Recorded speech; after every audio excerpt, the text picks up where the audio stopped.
गोष्टींच्या दुनियेत जाऊया, गोष्टींच्या दुनियेत, गोष्टींच्या दुनियेत जाऊया, गोष्टींच्या दुनियेत.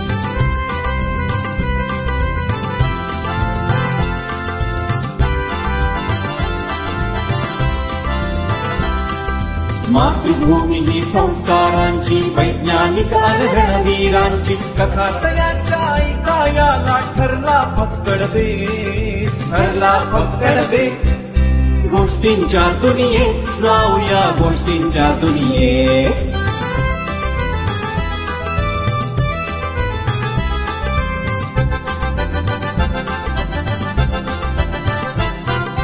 देव देश अन धर्मासाठी अविरत झटले इतरांसाठी, स्फूर्ती कथा त्या नरवीरांच्या ऐका लावून ऐका लावून.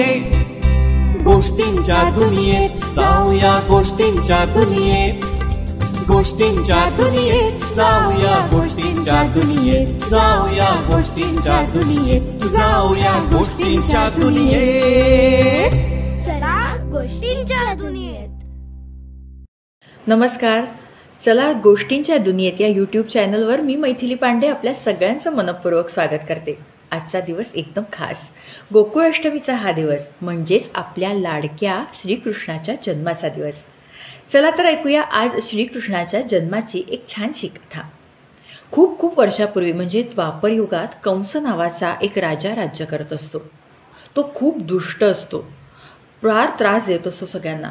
त्याच्या त्रासाला सगळे कंटाळून ब्रह्मदेवाकडे जातात आणि ब्रह्मदेवाला विनंती करतात की या त्रासापासनं, या कंसापासनं आम्हाला सोडवा. मग ब्रह्मदेव म्हणतात चला आपण विष्णूंकडे जाऊया आणि त्यांना ही हकीकत सांगूया. तेव्हा विष्णुदेवांकडे जाऊन त्यांना ही हकीकत सांगतात. तेव्हा विष्णुदेव त्यांना म्हणतात की तुम्ही निर्धास्त राहा, कारण मी स्वतः मानव रूपात जन्म घेऊन या कंसाचा वध करणार आहे. हे ऐकताच सगळे खूप आनंदी होतात आणि त्या दिवसाची वाट बघत असतात. इकडे या कंसाची जी बहीण असते तिचं नाव असतं देवकी. देवकीचं लग्न यादव कुळातील वसुदेव यांच्याशी होतं. देवकी ही कंसाची अत्यंत लाडकी बहीण असते बरं का. म्हणून कंस स्वतः आपल्या बहिणीला सोडायला सासरी एका रथातून जात असतात आणि रथातून जात असताना अचानक विजांचा कडकडाट होतो आणि एक आकाशवाणी होते. आणि ती आकाशवाणी अशी असते की कंसा, तुझ्या पापांचा घडा आता भरलाय, कारण देवकीच्या पोटी जो 8वा पुत्र जन्माला येणार आहे तो तुझा वध करणार आहे. हे ऐकून कंस खूप घाबरतो आणि ठरवतो की देवकीला आपण मारून टाकूया. म्हणजे देवकीला जर आपण देवकीला मारलं तर तिच्या 8व्या पुत्राचा प्रश्नच येणार नाही.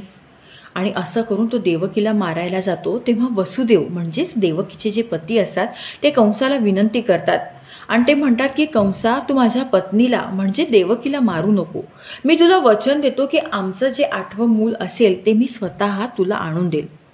पण कंस इतका घाबरलेला असतो की तो काय करतो, वसुदेवाला आणि देवकीला आपल्या इथे तुरुंगात डांबून ठेवतो. दिवसामागून दिवस जात असतात तसे देवकी 7 पुत्रांना जन्म देते. एकामागोमाग एक हे 7 पुत्र जन्माला येतात आणि हा कंस इतका दुष्ट असतो ना की तो त्या 7ही मुलांना मारून टाकतो. आता देवकी 8व्यांदा गरोदर असते.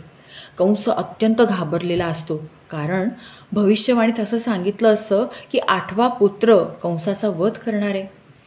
सगळ्यांचं लक्ष देवकीच्या 8व्या बाळाकडे असतं. रोहिणी नक्षत्राचा दिवस म्हणजेच गोकुळाष्टमीचा दिवस. त्या दिवशी खूप खूप पाऊस येत असतो.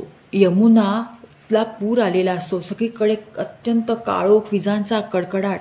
आणि अशात मध्यरात्री देवकी एका छानशा गोंडस मुलाला जन्म देते. जन्म दिल्यामुळे देवकी थकलेली असते, त्याच्यामुळे तिला लगेच झोप लागून जाते. पण दैवी शक्तींनी त्या तुरुंगात अचानक प्रकाश होतो आणि तिथनं एक आकाशवाणी होते. आणि तसं सांगितलं जातं की वसुदेवा, हा जो तुझा मुलगा आहे तू याला गोकुळात नंदबाबा यांच्या घरी नेऊन ठेव आणि तिथे एका मुलीचा जन्म झाला आहे, तिला तू तुझ्याबरोबर घेऊन ये. आणि मग काय होतं, वसुदेव त्या छोट्याशा बाळाला एका टोपलीत ठेवतात आणि आपल्या डोक्यावर घेऊन चालायला लागतात. आणि आश्चर्य काय, इतका सैनिकांचा पहारा असतो, पण ते सगळे सैनिक जणू काही गुंगीचं औषध घेऊन झोपल्यासारखे झोपलेले असतात.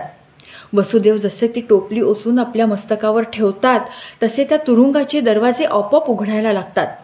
वसुदेव यमुनेच्या काठावर येतात. यमुना तुडुंब भरून वाहत असते. प्रचंड पाऊस सुरू असतो.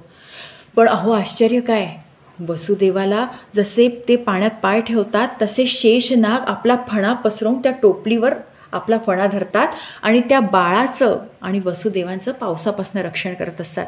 इकडे यमुना सुद्धा आपला प्रवाह जरा सौम्य करते आणि वसुदेवाला वाट दाखवून देत असते. वसुदेव गोकुळात पोचतात. तिथे यशोदेला एक छानशा मुलगी तिच्या बाजूला असते.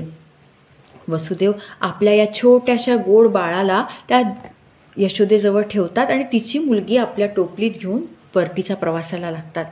परत येताना सुद्धा तो शेषनाग वसुदेवांचं आणि त्या बाळाचं रक्षण करत येत असतो.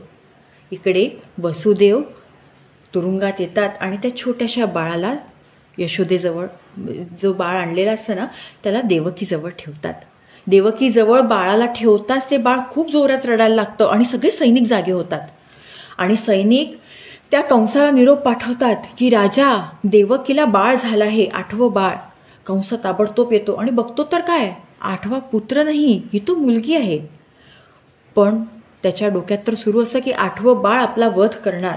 म्हणून कंस त्या बाळाला घेतं आणि मारणार. तेवढ्यात ते बाळ म्हणजे ती मुलगी अष्टभुजा देवीचं रूप धारण करते आणि आकाशवाणी करते की कंसा, तुझा जो वध करणार आहे, देवकीचा 8वा पुत्र या पृथ्वीवर त्यांनी जन्म घेतला आहे आणि तो एका सुरक्षित ठिकाणी मोठा होतोय आणि तो तुझा वध करणार.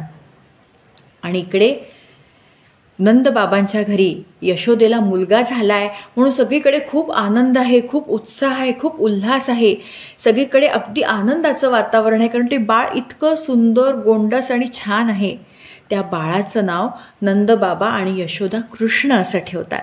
या कृष्णाच्या बाललीला तर आपल्या सगळ्यांनाच माहिती आहे. हा कृष्ण हळूहळू मोठा होतो, तशा त्याच्या बाललीला या साध्यासुध्या नसून दैवी आहेत हे सगळ्यांना पटत जातं. हा कृष्ण मोठा होतो आणि त्या दुष्ट कंसाचा वध करतो. ही गोष्ट आपल्या सगळ्यांनाच माहिती आहे. असा हा आजचा सुंदर गोकुळ अष्टमीचा दिवस, आपल्या लाडक्या श्रीकृष्णाच्या जन्माचा दिवस. तर गोष्ट कशी वाटली हे नक्की सांगा. धन्यवाद. चला गोष्टींच्या दुनियेत.